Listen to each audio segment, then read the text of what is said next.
Good morning, and welcome to your morning cereal.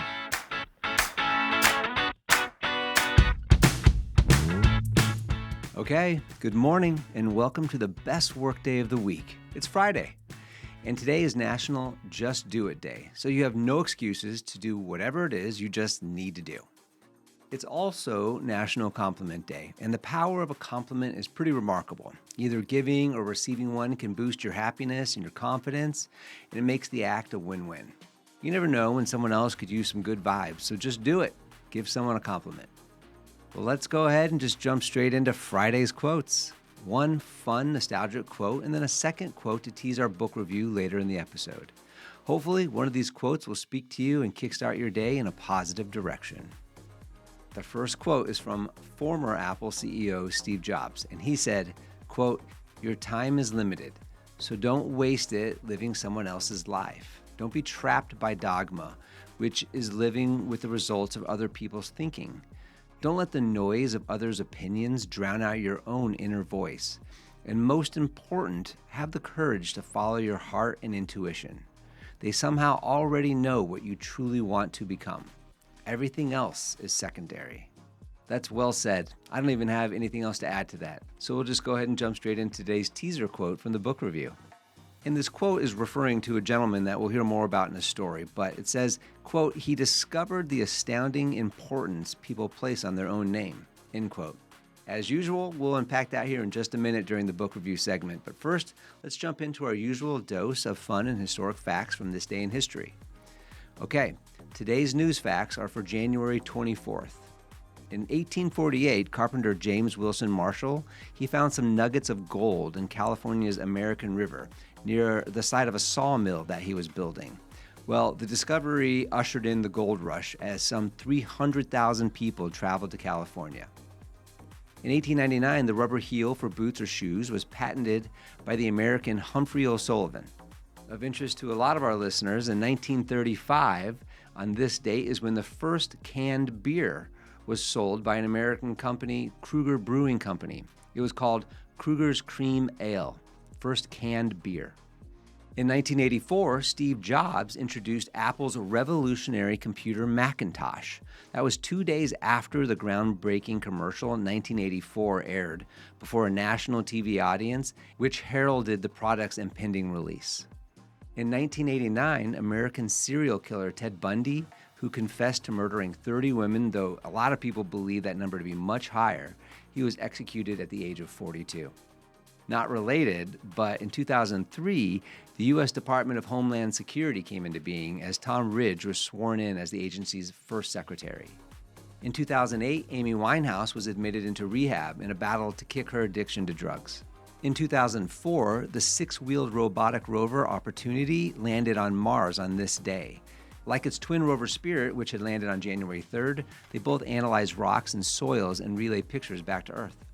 Okay, moving on to birthdays. Happy birthday if today is your birthday. You share a birthday with the late John Belushi. He was born in 1949. Footballer or soccer player Luis Suarez, now of Inter Miami stardom, he's 38. And Neil Diamond is 83. Okay, now to the music and the movies of the 80s, 90s, and 2000s. The number one song on this date in 1985 was Like a Virgin by Madonna. Interestingly, Madonna did not write the lyrics to this iconic song. They were written by two men, Billy Steinberg and Tom Kelly, and Kelly actually sang the demo of the song. Apparently, Steinberg wrote the song for a male singer, and it was about coping with the end of a relationship and the start of a new one. But they weren't sure if they should use the word virgin, which was considered controversial in 1984. But once in Madonna's hands, well, we all kind of know how that turned out, but she liked the word virgin because she liked the innuendo and the irony and the different levels that it spoke to. And the rest is, as they say, history, as Like a Virgin spent 6 weeks at number one, and Madonna's performance at the inaugural MTV Video Music Awards is considered a defining moment in pop culture. And the number one movie on this date in 1988 was Good Morning Vietnam. Now, this movie is based on the life of Adrian Croner, a DJ who hosted an armed forces radio show in Saigon during the Vietnam War. And his part was played by Robin Williams, who was said that he had ad-libbed all of the radio DJ scenes in the movie. And Robin Williams went on to win the Academy Award, the Golden Globe, and the Grammy for his performance. Okay, let's move into our personal growth segment here on the Morning Serial. This is where we take a few moments to reflect on the lessons learned from the current book we're reading. And currently, as you all know, we're reading through Dale Carnegie's How to Win Friends and Influence People. It's a timeless book that is consistently on all the must-read lists, and it's packed with rock-solid advice and actions for us all to use and build healthy foundational concepts to live by. Yesterday, we finished Chapter 2 of Part 2, entitled A Simple Way to Make a Good First Impression. And it's as simple and, as we learned, as powerful as starting off with an authentic, heartwarming smile. Have a good time when you meet people, and your enthusiasm and positivity will shine through. Carnegie's principle number 2 is super simple, but super powerful and can change our mood. It can change other people's moods, and it can change lives in the long run. Principle number 2 is simply smile. Okay, we're making really good progress in the book, and we're starting Chapter 3 of Part 2 today, which is entitled, If You Don't Do This, You Are Headed for Trouble. And Carnegie starts this chapter with a quick, attention-grabbing story about a town that's preparing for a funeral of an unfortunate death of a child.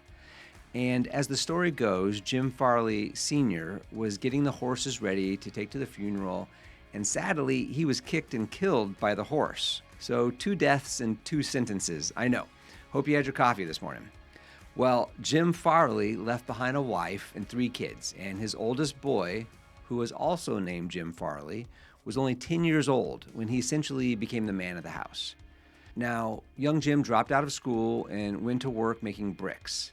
And young Jim Farley never received much schooling, but he had a natural geniality and a flair to make people like him and an uncanny ability to remember people's names.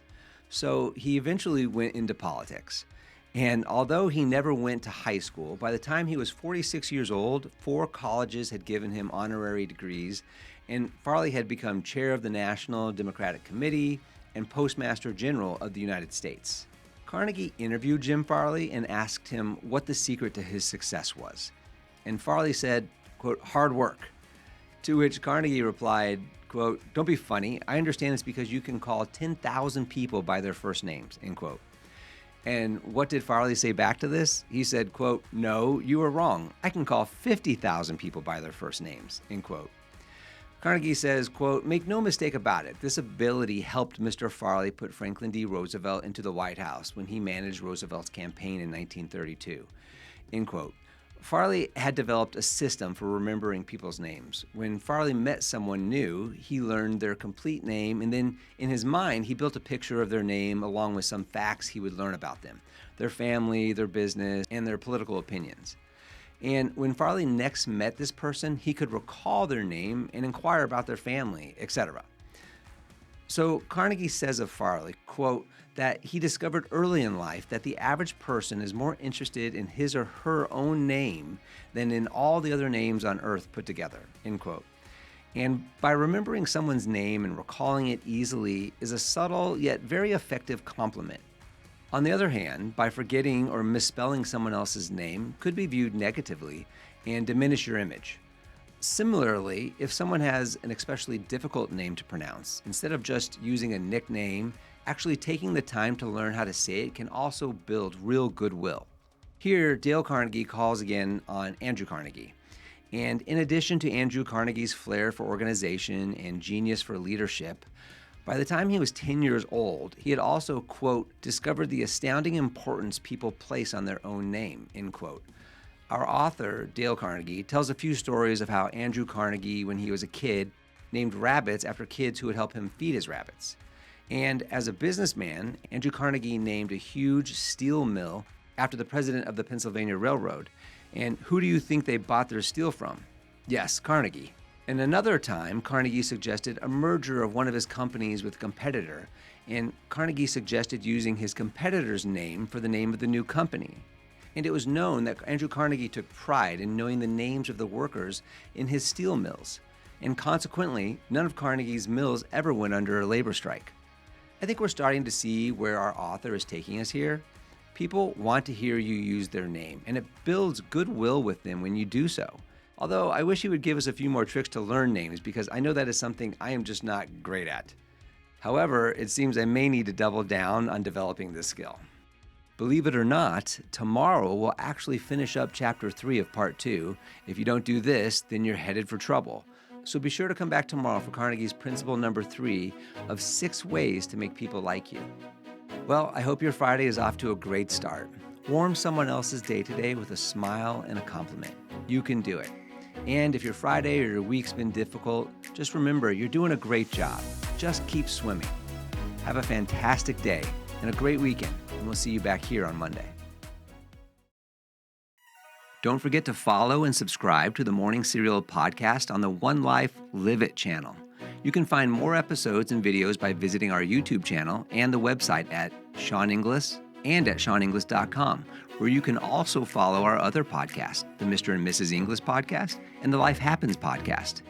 In these other podcasts, we'll dive deeper into everyday issues, self-improvement and well-being, business and finance, and we welcome special guests too.